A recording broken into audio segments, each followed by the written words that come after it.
G'day Bomber fans. Well, it's taken a while. There's been lots of chat around the place for months now about this bloke. We've known this is coming for ages, but finally we can now call Isaac Kako a member of the Essendon team. Yesterday on night one of the draft, we matched a bid placed on him to add to our list. Essendon champion Dustin Fletcher was there, hovering over him, hurting his back, bending down to give him his first Essendon Guernsey. A lovely moment for the young man who's worked so hard to get to this stage, and a great moment for the club and us fans as well.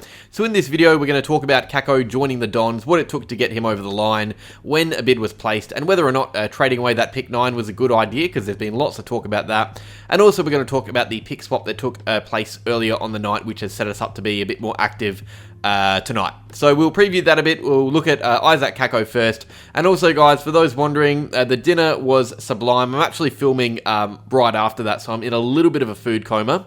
But you can thank Rowan for picking out a great restaurant. We forgive him. It was well worth it. Alright, so there was quite a bit of talk about where Isaac Kako's bid would take place. Really, it was always going to be in that early teens range. Pick 10 was the word on the street last night before the draft. And in the end, it slid down to pick 13, which is fine. Less points. It means we have to give up less, so we get more picks to use later in the draft. That's good. So Richmond bid on Kako and ensured that we took him on night one. He got up on stage to meet Essendon champion Dustin Fletcher, as I said, and also in attendance was Essendon forward Nate Cuddy. So those two were actually pretty good mates. They tore up in school footy together, so hopefully the chemistry continues through to the first team for us there. Now the big question is, was it worth Essendon trading away pick 9 in the trade period? Easy answer, yes. I really struggle to see how so-called experts are calling out the Bombers for this and not teams like Hawthorn, who traded away their first, second and third rounder next year for a nearly 30-year-old key defender. I feel like some just like to stir the pot and get clicks. There's no shot that we would have kept pick 9, which, by the way, would have turned into pick 11. There's no shot we would have kept pick 11 if we went into the draft with it. A team's bid early on players to force them to pay up. Gold Coast took this risk back when they drafted Jack Bowes, and they were made to pay up on draft night. And even to those saying we could have traded and split those picks live if a bid came, there is no shot.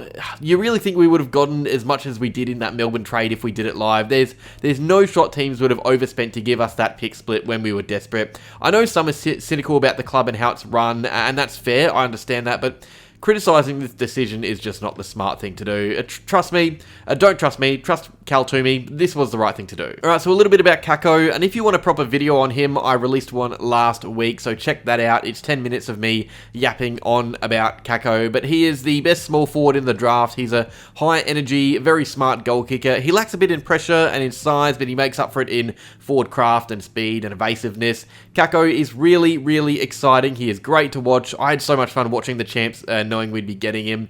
He is just an excitement machine. I think he plays early next year, round 1 maybe, and he'll be training with us by the end of the week, I think. I don't know if he'll come in tomorrow, but Friday, I reckon, today, but Friday would be the go with the boys we select tonight. They should all be coming to training together. It isn't new though. He's been doing sessions with the club in the off-season anyway. He's done his rehab at the hangar because he had that ankle injury from late in the season. But yeah, he's very familiar with the hangar. He's been around there a lot, so it won't at all be new to him. He knows some of the boys already. It's very, very exciting. I feel like for ages I was talking about the logistics and getting excited about him being on the list, but now it's actually hit that he will be with us next season, and we will be seeing exciting training vision, I'm sure, as soon as Friday. It's going to be really fun watching him develop over the years. This is the type of player we've lacked for quite some time, so get keen, Bomber fans. Okay, so now part of that Kako bid was Essendon's picks that we matched it with, which actually changed quite a bit beforehand. So we were involved in a bit of a three-way trade, but we're going to talk about it one by one to show you guys just what we did, starting with our big pick swap with Brisbane. So we sent away 5 selections here, starting at pick 40, ending at pick 65.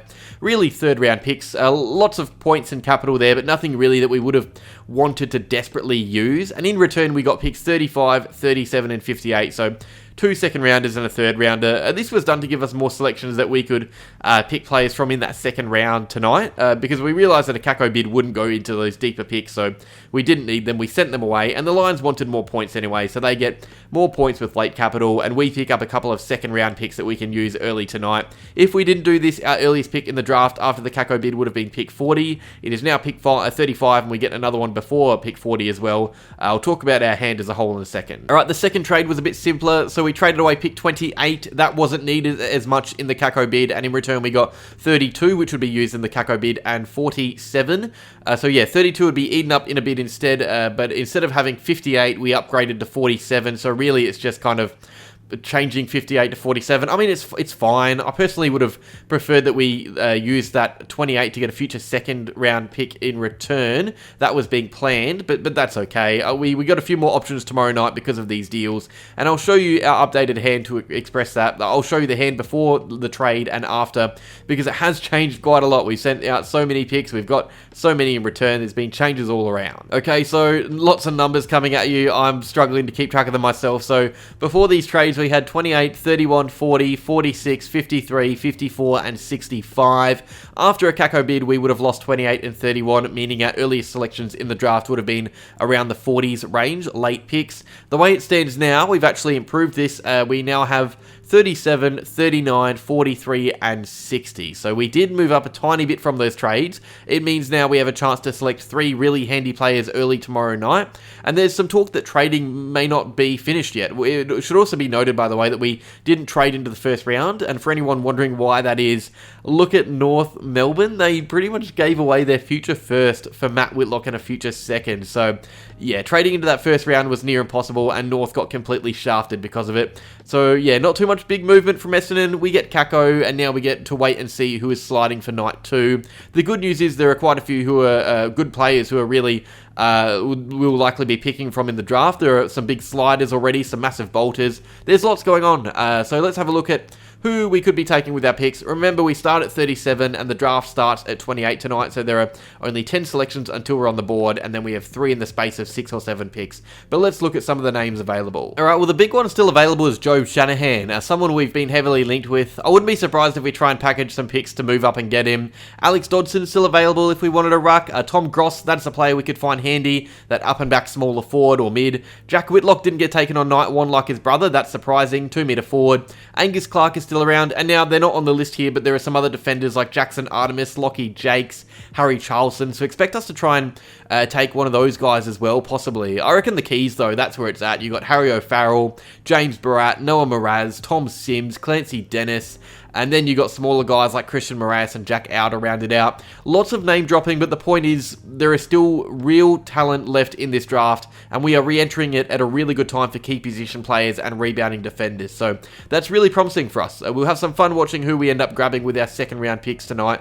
Lots to unfold still. But that is that. Really just a video to say welcome to Isaac Kako. Again, remember to check out that profile video of him I released last week. I go into detail about him as a player and a person, and I'll be doing other profiles on our other draftees as well after we select them, but I might spread those ones out over the weekend to make it a bit more interesting. Exciting times though. Last night was luckily not that eventful. The dinner was nice. Tonight I get off work and get KO up straight away to watch intensely. Lots to get through, so stay tuned to the channel, like, subscribe, and go Bombers.